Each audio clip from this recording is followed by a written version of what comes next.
নমস্কাৰ মই অভিনন্দন আপোনাৰ সকলোলৈ মোৰ ইউটিউব চেনেল অভিজ কমাৰ্চ জ্ঞানলৈ স্বাগতম জনাইছোঁ। আজি আমি এটা টপিকৰ ওপৰত ডিছকাছ কৰিম আৰু সেই টপিকটো হ'ল টেক্স ডিডাক্টেড এট সোৰ্স আৰু আমি চমুকৈ কওঁ TDS।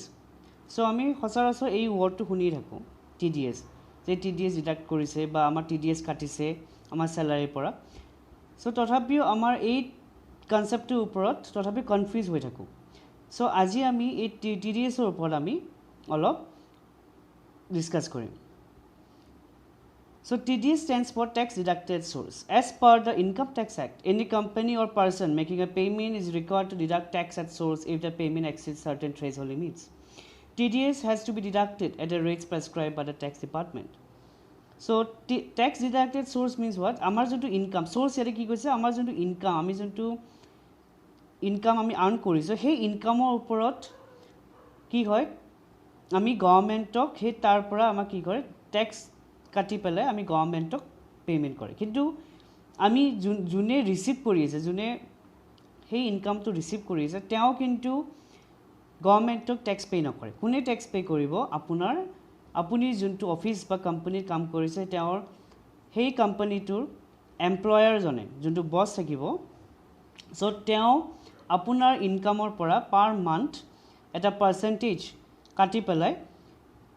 সেই টেক্স কাটি পেলাই সেই টেক্সটো গভৰ্ণমেণ্টক জমা দিব। সো তাকে আমি কি বুলি কওঁ টেক্স ডিডাক্টেড এট সোৰ্স। ইনকামৰ পৰা সেই সোৰ্সৰ পৰা তাৰমানে কি টেক্সটো ডিডাক্ট কৰে আৰু সেই টেক্সটো আমি গভৰ্ণমেণ্টক জমা দিওঁ। ইয়াতে কি কৈছে যে টেক্সৰ এই TDS has to be deducted the rates prescribed by the tax department. So TDSৰ কিছুমান ৰেটছ স্পেচিফাইড কৰি দিয়া আছে ইনকাম টেক্স এক্টৰ আণ্ডাৰত। সো সেই মতেহে আমি টেক্সটো ডিডাক্ট কৰে। তাতকৈ যদি ওপৰত যদি টেক্স ডিডাক্ট কৰি TDSৰ যোনটো আপোনাৰ ৰেটবিলাক দিয়া আছে ইনকাম টেক্স এক্ট আণ্ডাৰত। সো তাতকৈ বেছি পাৰ্চেণ্টেজ এমপ্লয়াৰে আপোনাৰ পৰা টেক্স কাটিব নোৱাৰে। The company or person that makes a payment for deducting TDS is called deductor. তাৰমানে আপোনাৰ কোম্পানী বা আপুনি অফিচত কাম কৰিছে চ' এমপ্লয়াৰ কাৰণ আপোনাৰ যোনটো TDSটো কাটিব আপোনাৰ এমপ্লয়াৰজনে। চ' এমপ্লয়াৰজনক আমি কি বুলি ক'ম deductor. And the company or person receiving the payment is called deductee. আৰু আপোনাৰ এমপ্লয়ীবিলাকক যাৰ ইনকামৰ পইচাটো কাটিছে চ' তাক এমপ্লয়ীজনক আমি কি বুলি ক'ম ডিডাক্টি। এতিয়া আমি চাওঁ types of payments on TDS। So' TDS আমি কাৰ পৰা কাটিব পাৰোঁ। চ' ফাৰ্ষ্ট কি হৈছে TDS অন চেলাৰী আৰু ছেকেণ্ড হ'ল TDS অন আদাৰ দেন চেলাৰী। এতিয়া TDS অন চেলাৰী হ'লে আপুনি কোনটো ফৰ্ম ফিল আপ কৰিব লাগিব? Form number 16। চ' এই ফৰ্ম নম্বৰ 16 মিনছ আপোনাৰ এমপ্লয়াৰজনে যে পাৰ মান্থ আপোনাৰ পৰা যে TDS কাটি আছে চ' সেইটোৰ এভিডেঞ্চ হিচাপে আপোনাৰ এই ফৰ্ম নম্বৰ 16 আপোনাক এমপ্লয়ীজনক এই ফৰ্ম নম্বৰ 16টো কি কৰিব দিব এমপ্লয়ীজনক দিব আৰু তাক আমি কি বুলি ক'ম TDS চাৰ্টিফিকেট।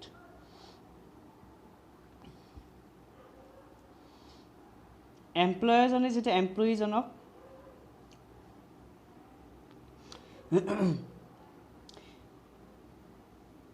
পাৰ মান্থ যে এমপ্লয়ীজনৰ এটা পাৰ্চেণ্টেজ যে ডিডাক্ট কৰি আছে টেক্স চ' সেই ইনফৰ্মেশ্যন সেই এভিডেঞ্চটো এমপ্লয়াৰজনে ফৰ্ম নম্বৰ 16 হিচাপে এমপ্লয়ীজনক দিব। আৰু TDS আদাৰ দেন চেলাৰী যদি হয় তাৰমানে আপোনাৰ ফৰ এক্সাম্পল আপোনাৰ বেংকত ফিক্সড ডিপ'জিট আছে আৰু তাৰ পৰা আপুনি ইণ্টাৰেষ্ট পাই আছে মোৰ দেন 50,000 আপোনাৰ ফিক্সড ডিপ'জিট আছে বেংকত আৰু আপুনি তাৰ পৰা ইণ্টাৰেষ্ট পাই আছে মোৰ দেন 50,000 তেতিয়াহ'লে টেক্স ডিপাৰ্টমেণ্টে কৈছে ইনকাম টেক্স এক্টত মতে কৈছে চ' তেতিয়াহ'লে আপুনি 10% TDS আপুনি কাটিব লাগিব। চ' তেতিয়াহ'লে সেই প্ৰচেছটো আমি কি বুলি কওঁ TDS অন আদাৰ দেন চেলাৰী। আৰু তেতিয়া সেই বেংকাৰজনে আপোনাক এই যে যেতিয়া বেংকাৰজনে আপোনাৰ এভিডেঞ্চ হিচাপে কোনটো ফৰ্ম দিব ফৰ্ম নম্বৰ 16A। আপুনি মনত ৰাখিব যদি স্যালাৰি হয় যেটা স্যালাৰি ক্ষেত্ৰত ফৰ্ম নম্বৰ 16 কিন্তু আপোনাৰ আদাৰ দেন স্যালাৰি যদি হয় তেতিয়াহ'লে ফৰ্ম নম্বৰ 16A এতিয়া আমি চাওঁ এডভান্টেজেস অফ TDS কিহৰ কাৰণে গভৰ্নমেণ্টে TDS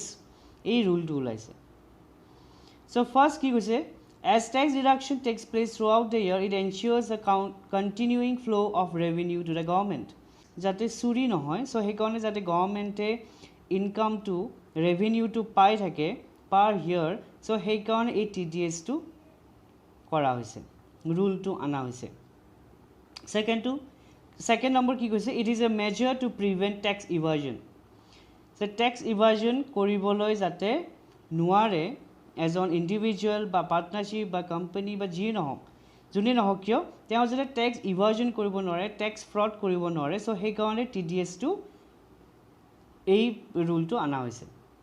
কি কিয় টেক্স ইভাজন কৰিব নোৱাৰে কাৰণ তেওঁ সেই প্ল্যানিং কৰাৰ আগতে কি কৰে এমপ্লয়াৰ জনে এমপ্লয়িৰ পৰা পাৰ মান্থ এটা পাৰ্সেন্টেজ আগতীয়াকৈ কাটি থৈ দিয়ে সো সেই কাৰণে টেক্স ইভাজন তেওঁলোকে কৰিব নোৱাৰে আৰু থাৰ্ডটো কি কৈছে it helps in increasing the tax reach as it is deducted at the time of payment itself preventing the commitment of fraud so তেওঁ ফ্ৰডো কৰিব নোৱাৰে কাৰণ তেওঁ at the time of payment তেওঁ অলৰেডি তেওঁৰ পৰা কি কৰিছে এটা পাৰ্সেন্টেজ পাৰ মান কাটাৰ কাৰণে কি হ'ব পাৰ যেতিয়া আমি ইনটু 12 কৰি দিম তেতিয়া সেই এমাউন্টটো কি কৰিব তেওঁৰ পৰা অলৰেডি সেই এমাউন্টটো কাটা গৈছে so তেওঁ ফ্ৰড কৰিব নোৱাৰে তাৰ মানে মিনিমাইজ দা ফ্ৰড so এইবোৰ এডভান্টেজ এইবোৰ ৰিজনৰ কাৰণে গভৰ্নমেণ্টে এই TDS টো লৈ আহিছে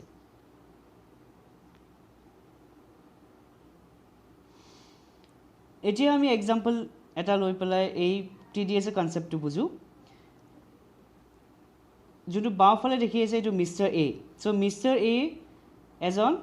কোম্পানীৰ এমপ্লয়াৰ সো তেওঁ আমি কি বুলি কম ডিডাক্টৰ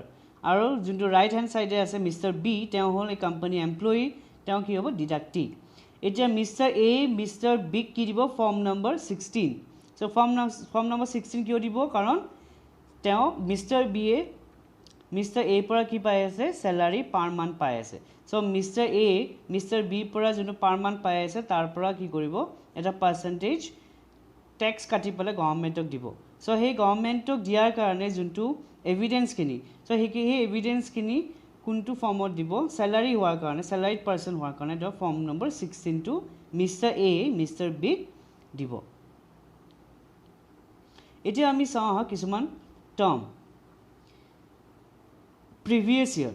so first today as a previous year নহলে বা financial year so a previous year or financial year is a period between 1st April and 31st March the year in which you earn an income so financial year বা previous year আমি কেতিয়া কম যোনটো ইয়াৰত আমি income আৰ্ন কৰো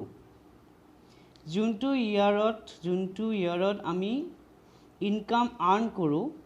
so hey year আমি কি বুলি কম financial year নহলে বা previous year next আছে আপোনাৰ assessment year is a year that comes after the financial year this is the time in which the income earned during financial year is assessed and taxed both financial year and assessment year start on 1st April and end on 31st March for instance financial year 2019-20 and assessment year 2020-21 are one and the same और assessment year কি কৈছে যোনটো ইয়াৰত আপোনাৰ যোনটো income প্ৰিভিয়াস ইয়াৰত হৈছে হেতু আমি কি কৰিম অ্যাসেস কৰিম ক্যালকুলেশন কৰিম আৰু হেতু ইয়াৰত আপুনি ট্যাক্স দিব লাগিব আপুনি প্ৰিভিয়াস ইয়াৰত আৰ্ন কৰি আছে আপুনি প্ৰিভিয়াস ইয়াৰতে আপুনি ট্যাক্স দিব নালাগে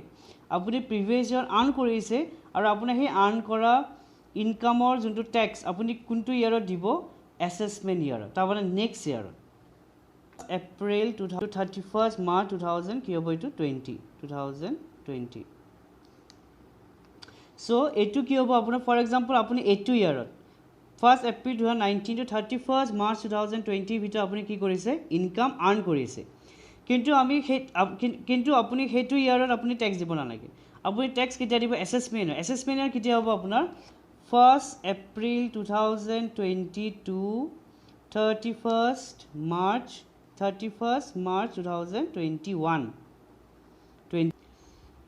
1st April 2019 to 31st March 2020 আপুনি ইনকাম আৰ্ন কৰিছে আৰু কিন্তু সেই ইনকামৰ আৰ্নৰ ওপৰত আপুনি যদি টেক্স দিব কেলকুলেশ্যন হ'ব আৰু টেক্স আপুনি পে কৰিব লাগিব গভৰ্ণমেণ্টক কেতিয়া পে কৰিব এছেছমেণ্ট ইয়াৰ তাৰমানে নেক্সট ইয়াৰ কেতিয়া হ'ব 1st April 2022 31st March 2021 so এইটো ইয়াৰত আপুনি কি দিব লাগিব টেক্স দিব লাগিব সো আমি 19 টু কি বুলি কম 19 to 20 কি বুলি কম previous year বা financial year আৰু 2021 to আমি কি বুলি কম assessment year SSC means an individual who is liable to pay taxes for the income earned during a financial year is known as normal SSC. Every person who has earned any income or losses incurred in the previous financial years are liable to pay taxes to the government in the current financial year. So SSC কোন হ'ব যোনে tax pay কৰে তাৰ মানে individual. So যোনে tax pay কৰে গভৰ্ণমেণ্টক মানে tax pair যোনে টেক্স পে কৰিব লগা আছে যেনেকুৱা চেলাৰিড পাৰ্চন ইণ্ডিভিজুৱেল সো তেওঁক আমি কি বুলি ক'ম এছএছচি এতিয়া আমি চাওঁ যে টিডিএছটো এটা চেলাৰিড পাৰ্চন আপুনি যদি চেলাৰিড পাৰ্চন হয় এটা কোম্পানী বা এটা অফিচৰ সো আপোনাৰ টিডিএছটো কেনেকৈ আপুনি চেলাৰিড ক্ষেত্ৰত কেনেকৈ টিডিএছটো প্ৰচেছটো কৰা হয় সো ফৰ কিমান তেওঁৰ Mr. B salary কিমান 62,500 so 62,500 into 12 কিমান হ'ব 7,50,000 লেছ আমি কি কৰিম ডিডাকশ্যন 80C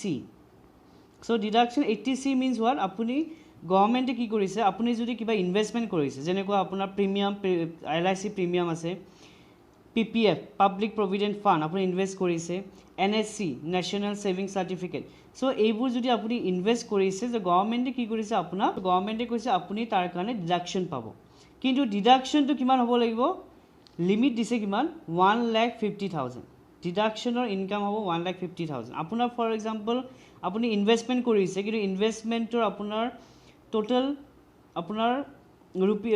টোটেল এমাউণ্টটো হ'ল আপোনাৰ ইনভেষ্টমেণ্টৰ 2 লাখ কিন্তু আপুনি 2 লাখ আপুনি ডিডাকশ্যন নাপায় আপুনি কিমান ডিডাকশ্যন পাব 1,50,000 কাৰণ গভৰ্ণমেণ্টে ইনকাম টেক্স ডিপাৰ্টমেণ্টে কৈছে যে অনলি আপুনি 1,50,000 লিমিটটো কিমান ডিডাকশ্যন 1,50,000 আৰু সেই ডিডাকশ্যনটো আপুনি কোনটো আহিব কোনটো ছেকশ্যন 80C আণ্ডাৰ 80C আহিব আপোনাৰ ডিডাকশ্যন সো আপুনি মিষ্টাৰ বি কিমান ডিডাকশ্যন পালে 1,50,000 সো টোটেল টেক্সেবল ইনকাম কিমান হ'ল মিষ্টাৰ বি 6 লাখ 7,50,000 মাইনাছ 1,50,000 কিমান হ'ল 6 লাখ এতিয়া কি কৰিব টেক্স লাইবিলিটি তাৰমানে আমাৰ গভৰ্ণমেণ্টে কিছুমান টেক্স স্লেব কৰি দিছে কিছুমান টেক্স স্লেব দিছে সো সেই স্লেব মতে মই এইটো স্লেব লৈছোঁ যোনটো এইটো বছৰ তাৰমানে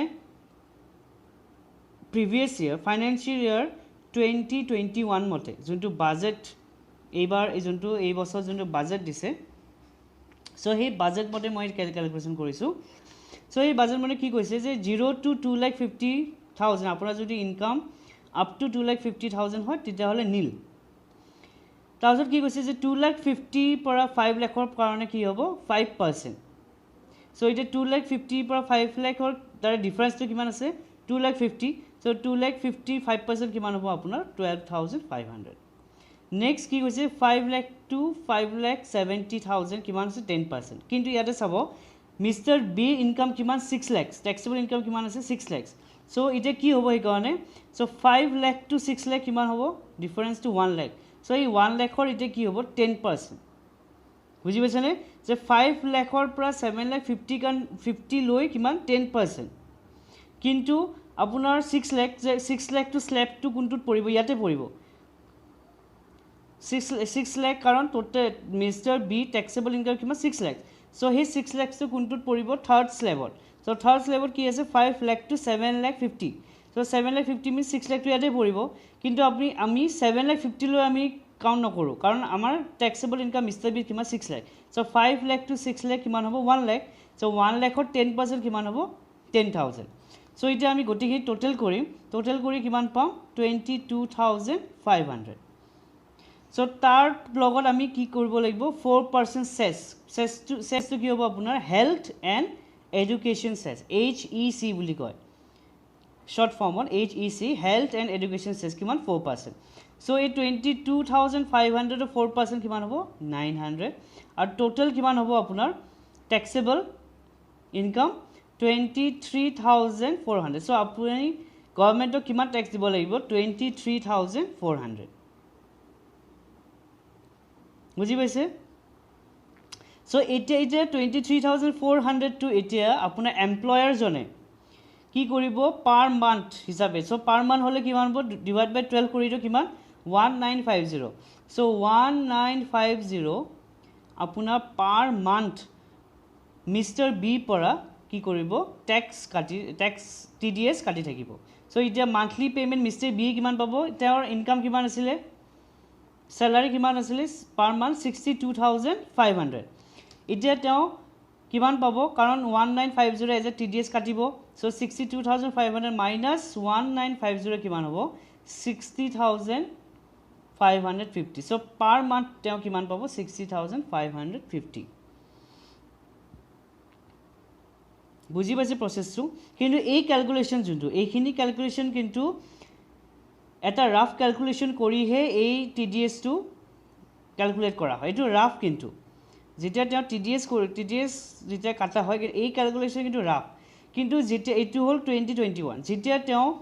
যেতিয়া অ্যাসেসমেন্ট ইয়াৰত তেওঁ যেতিয়া ট্যাক্স ক্যালকুলেট কৰিব হেতু হল ফাইনাল অ্যাসেসমেন্ট যেতিয়া ফাইনাল অ্যাসেসমেন্ট কৰিব সো তেতিয়া ফৰ এক্সাম্পল গম পালে ফাইনাল যেতিয়া অ্যাসেসমেন্ট কৰিলে মাৰ্চত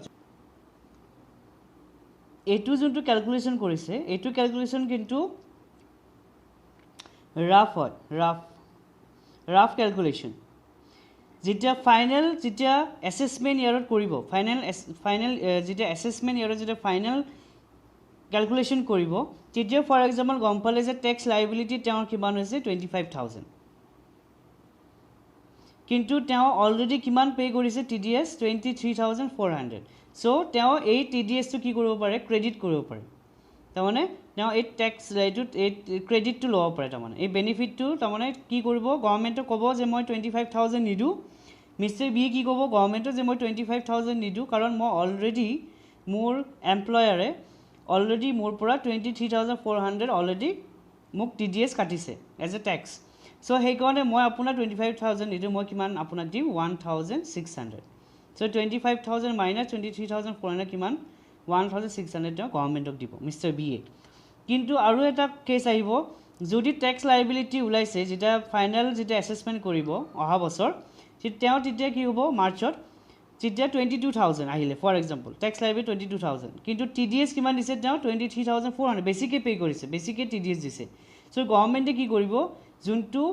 যিমান ব্যালেন্স 1,400 হেতু কি কৰিব মিস্টাৰ বিক ৰিফান্ড কৰি দিব যিখিনি এমাউন্ট তেওঁ বেছিকে ট্যাক্স পে কৰি আছে সো গভৰ্ণমেণ্টে কি কৰিছে গভৰ্ণমেণ্টে কি কৰিব মিস্টাৰ বিক বা এমপ্লয়ি জনক যোনটো বেছিকে এমাউন্ট যোনটো এক্সেস এমাউন্ট হেতু কি ৰিফান্ড কৰি দিব